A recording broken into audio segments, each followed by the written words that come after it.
She married a poor mountain man, but he drove her to his secret hidden mansion. 1885 Wild West Love. The year was 1885, and the land of Colorado was wide, rough, and full of secrets. Tall mountains touched the sky. Pine trees stood like quiet guards. Cold winds swept through valleys where small towns tried to survive. Near the edge of one such town lived a young woman named Clara Mayfield. Clara was 19 years old, with brown hair she often tied back to keep it out of her work. Her hands were strong from chores, and her eyes were thoughtful, as if she was always thinking about something deeper than what others saw. Life had not been kind to Clara. Her parents had died years before, taken by illness during a hard winter. Since then, Clara lived with her aunt, Mrs. Ruth Mayfield, a strict woman who believed safety mattered more than dreams. Their house was small and made of wood. The roof creaked when the wind blew. In winter, the cold slipped through the walls no matter how much firewood they burned. Each morning before sunrise, Clara rose from bed. She swept the floor. She fetched water from the well. She baked bread and mended clothes. And still she smiled. People in town noticed Clara. "She's a good girl," the shopkeeper said. "She'll make a fine wife," said the baker. "Too soft-hearted," said others. Many men showed interest in her. Some wore fine coats. Some spoke loudly of their plans and land. But Clara felt empty listening to them. She did not want big words without kindness behind them. One afternoon, as Clara walked through town carrying flour, the sound of hooves slowed near her. A man had arrived. He guided a tired horse pulling a rough wagon loaded with firewood and animal skins. His name was Elias Crow. Elias was not like the others. His coat was worn thin. His boots were cracked. His beard was dark and untamed, and his eyes were calm like still water. He spoke little. He unloaded his goods quietly and waited, never pushing, never shouting. People watched him. "That's the mountain man," someone whispered. "He lives alone," another said. "Poor as dirt," a woman scoffed. Clara watched too. When Elias spoke, he always said please. When someone paid him, he thanked them with a nod. When a child tripped nearby, he helped without a word. Something about him felt steady. That evening, Clara stopped near his wagon. "How much for the firewood?" she asked. Elias looked surprised, then answered kindly. "For you, miss, half price." Clara smiled. "Thank you." Their fingers brushed as she handed him coins. Elias looked away quickly, respectful and shy. From that day on, Clara noticed Elias whenever he came to town. He never stayed long. He sold his goods, helped where he could, then returned to the mountains before nightfall. At supper one evening, Clara mentioned him. "Aunt Ruth," she said carefully, "the mountain man seems kind." Mrs. Ruth's spoon slammed down. "Kind does not feed a family," she snapped. "Kind does not build a future." Clara stayed silent, but her heart felt heavy. Days passed. The town buzzed with talk of wealth and land, but Clara felt restless. Something was missing. One evening, as the sun painted the sky orange, Clara found Elias repairing a broken wheel for a stranger. "You didn't have to do that," the man said. Elias shrugged. "It needed fixing." After the man left, Clara approached. "You work very hard," she said. Elias nodded. "Work keeps the mind clear." They talked then softly. About the mountains. About storms. About faith and patience. Elias did not boast. He did not complain. "I believe," he said, "that what is meant will come in time." Those words stayed with Clara long after he left. But the town did not change. People whispered louder. Why would a girl like her look at him? He has nothing. She'd ruin her life. Mrs. Ruth warned her again. "Clara, I will not see you suffer. You must think wisely." Clara lay awake many nights, staring at the ceiling. Her heart pulled one way. Fear pulled the other. She thought of cold winters, empty cupboards, lonely days, and slowly doubt grew. When Elias finally asked her to walk with him, kindly, gently, her fear won. She turned him away, not because she didn't care, but because she was afraid. And as Elias walked back toward the mountains alone, Clara did not yet know that this choice would shape her life forever. Sometimes the hardest moment in life comes quietly. No gunshot, no storm. Just two people standing still while one heart breaks. This was one of those moments. The morning air in 1885 Colorado was cold and sharp. Mist rolled down from the mountains as Elias Crow rode into town earlier than usual. He had barely slept the night before. All night he had thought about Clara Mayfield. Not her face alone, but her kindness. Her listening. The way she noticed small things others ignored. Elias was not a man of many words. But today his heart was full. He had decided to ask Clara something he had never asked anyone before. He tied his horse near the edge of town and stood still for a moment, steadying himself. "I must be honest," he whispered to himself. "Even if the answer is no." Elias believed honesty was better than silence. Across town, Clara was already awake. She folded laundry while her aunt, Mrs. Ruth Mayfield, watched her closely. "You've been distracted," Ruth said. "Your hands move but your mind wanders." Clara nodded but did not answer. Her thoughts were loud. She knew Elias planned to speak to her soon. She felt it in the way he looked at her, respectful, hopeful, careful. Part of her heart wanted to hear his words. Another part was afraid. Before Clara could gather her thoughts, a knock came at the door. Her breath caught. Mrs. Ruth opened it. Elias stood there, hat in his hands. "Good morning, ma'am," he said politely. "I was hoping to speak with Clara." Mrs. Ruth's eyes narrowed. Briefly, she said. They stepped outside. The wind moved softly between them. Elias cleared his throat. "Miss Clara," he began, "I know I am not a man of wealth, but I am honest. I work hard. And I believe in building a life with care." He paused, choosing his words like stones across a river. "I would be honored if you would walk with me, and perhaps in time build something together." Clara's heart pounded. She looked at his worn coat, his rough hands, the mountains waiting behind him. Fear rose like cold water. She thought of long winters, of town whispers, of her aunt's warning. Her voice shook. "I'm sorry, Elias," she said softly. "I don't think I can." The words hung between them. Elias did not argue. He did not beg. He nodded once. "I understand," he said. That hurt Clara more than anger would have. "I wish you peace," he added. Then he turned away. As Elias walked off, Clara felt something tear inside her. She wanted to call him back. But fear held her silent. Elias left town before noon. He rode deeper into the mountains than usual. Snow clung to the higher peaks. The wind howled like a warning. When night came, Elias sat alone by his fire. He stared into the flames. "I spoke my truth," he said quietly. "That must be enough." He prayed for strength, not to forget Clara, but to accept what was meant to be. Back in town, Clara could not rest. She watched the door, hoping Elias might return. He did not. The days that followed felt empty. She worked. She smiled when expected. But her heart felt heavy. The town talked. Good thing she refused him, someone said. She'd have suffered. Clara heard every word. Each one felt like a stone. At night, she dreamed of the mountains, wide and silent. Meanwhile, Elias stayed away longer than usual. He hunted. He repaired his tools. He worked harder than ever. But something was missing. Weeks passed. Then trouble came to Clara's door. Mrs. Ruth fell ill. The crops failed. Cold crept early into the season.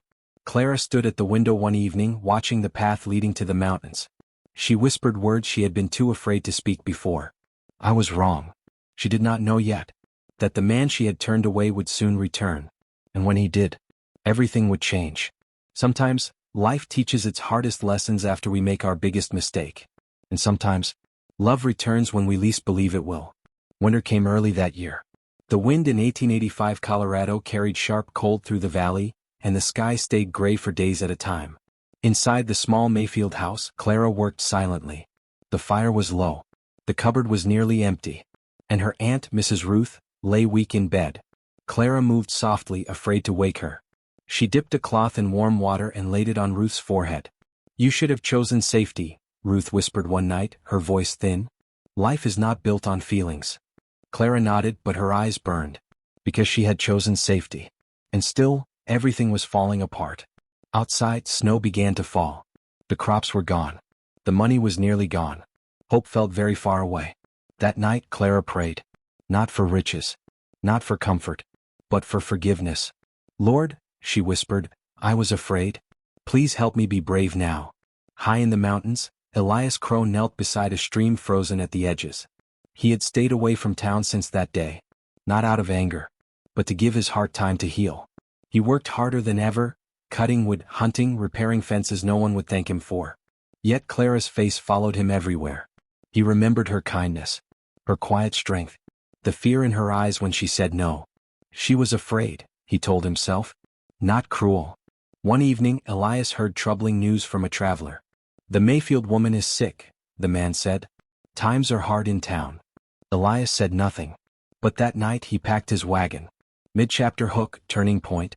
Elias was riding back to the very place where his heart had been broken. Not for love, but to do what was right. The sound of hooves reached Clara's ears early one morning. She opened the door and froze. Elias stood there. Snow clung to his coat. His eyes were calm but tired. "I heard you needed help," he said simply. Clara could not speak. Tears filled her eyes. "You don't owe us anything," she finally whispered. Elias shook his head. "Kindness is not a debt," he said. He chopped wood. He fixed the roof. He brought meat and warm blankets. He never spoke of the past. Not once. Clara watched him quietly. Each swing of his axe felt like mercy. One afternoon she finally spoke. "I was wrong," she said, her voice shaking. "I chose fear over faith." Elias stopped working. He looked at her, not with hurt, not with pride, but with understanding. "We all fear," he said. "What matters is what we choose next." Those words changed everything. Days passed. Mrs. Ruth began to recover. Warmth returned to the house. Clara felt something new grow inside her. Not hope alone, but courage. One evening as the sun dipped low, Clara stood beside Elias. "If your offer still stands," she said softly, "I would like to walk with you." Elias took a long breath. "I never stopped hoping," he replied. Ending hook, viewer retention. Clara believed she knew what life with Elias would be like. A small cabin. Hard days.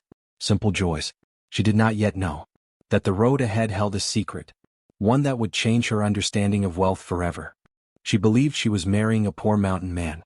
She believed she knew the life waiting for her.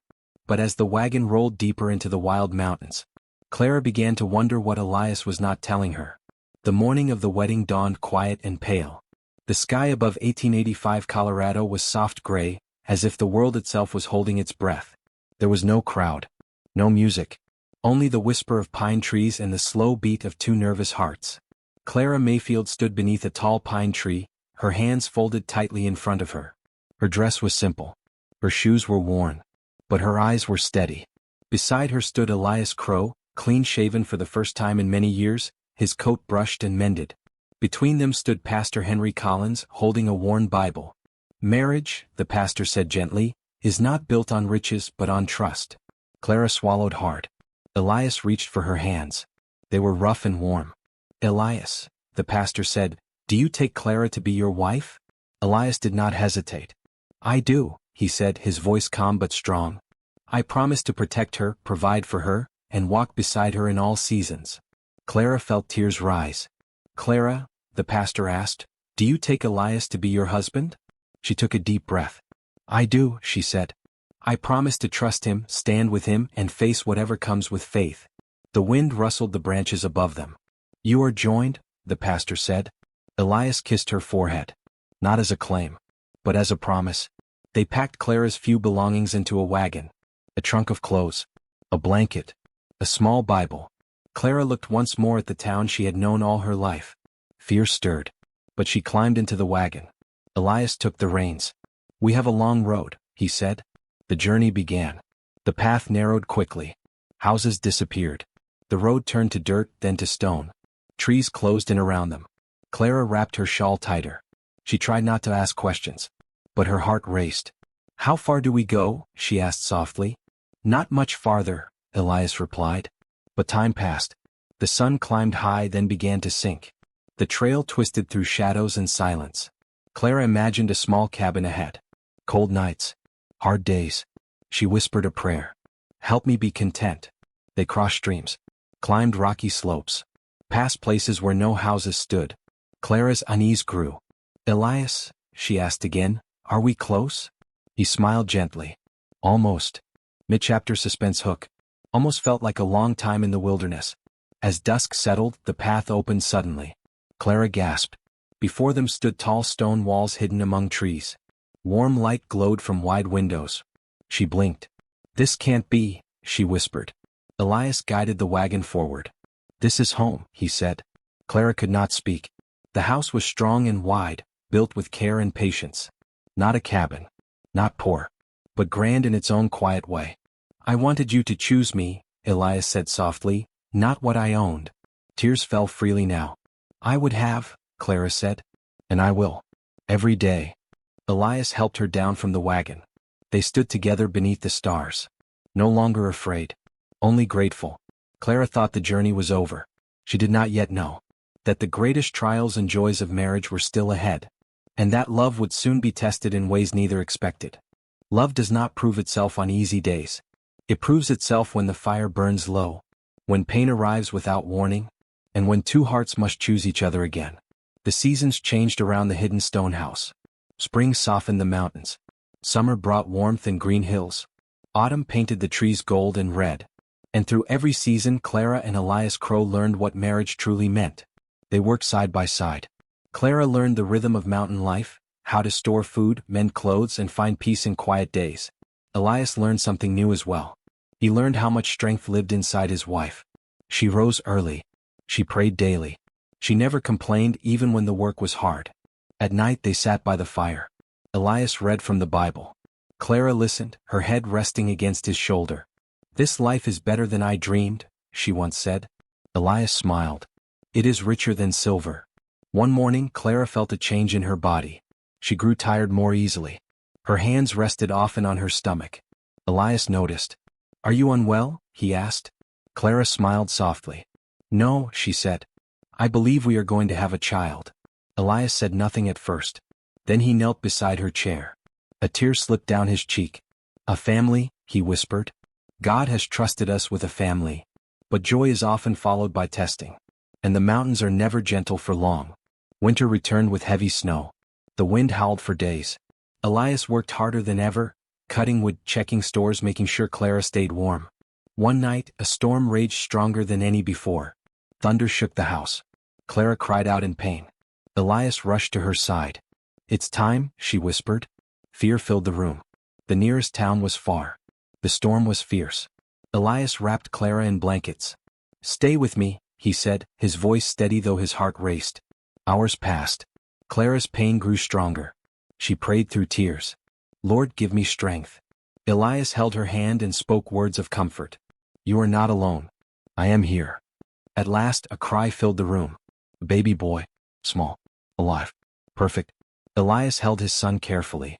Clara wept with joy and relief. They named him Samuel Crow, meaning God has heard. Sacrifice and devotion. Days later, Elias fell ill from exhaustion. Clara cared for him while nursing their child. She stayed awake through long nights. She fed Elias broth. She prayed over him. She did not complain. When Elias finally opened his eyes, he whispered, "You saved me." Clara smiled. That is what love does. Their family was complete. But the mountain still held lessons to teach. And one final truth remained.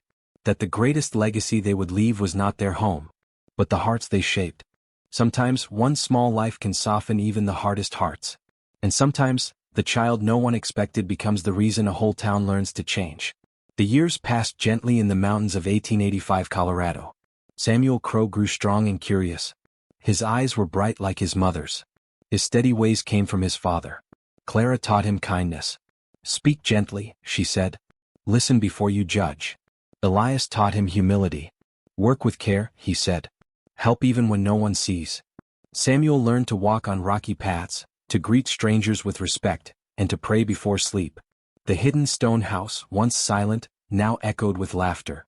One summer, trouble came to the valley. A harsh drought dried the streams near town. Crops failed. Fear spread. The town remembered the mountain man. Some came with shame in their eyes. "Elias," one farmer said, "we need help." Elias did not remind them of past words. He opened his stores. Clara prepared food. Samuel helped carry water. Slowly the town saw the truth. This family was rich in the ways that mattered. The same town that once judged Elias now stood at his door. One evening Mrs. Ruth Mayfield, now older and softer, visited the mountain home. "I was wrong," she said quietly. "I taught fear instead of faith." Clara embraced her. "We all learn," she replied. That winter, the town gathered beneath the same pine tree where Clara and Elias were married. They thanked the Crow family. Not for silver, but for mercy. Samuel watched quietly. He did not yet know that one day he would carry this lesson forward. And that love, once planted, never truly fades. Every story ends. But some endings do not close a door. They open a path that lasts for generations. The mountains of Colorado stood tall and quiet as the years moved on. Clara and Elias Crow grew older together. Their hair turned gray. Their steps slowed. But their hands still reached for each other. Each morning they prayed side by side. Each evening they watched the sun sink behind the hills. The hidden stone house had become a place of warmth for many. Travelers rested there. Neighbors gathered there. Children laughed there. And at the heart of it all was Samuel Crow. Samuel grew into a good young man. He was strong but gentle. Wise but humble. When others spoke poorly of strangers, Samuel listened first. When others chose pride, Samuel chose kindness. One day Samuel asked his father, "Why do people trust us?" Elias smiled. "Because trust is earned, not claimed." Clara added softly, "Because love is shown in actions, not words." As seasons passed, Elias grew weaker. One quiet evening he sat with Clara on the porch. "I was never rich in silver," he said, "but I was rich in life." Clara held his hand. "You were the bravest man I ever knew," she replied. When Elias passed, it was peaceful. The mountains were still. The wind was gentle. Samuel stood beside his mother. And though tears fell, there was no fear.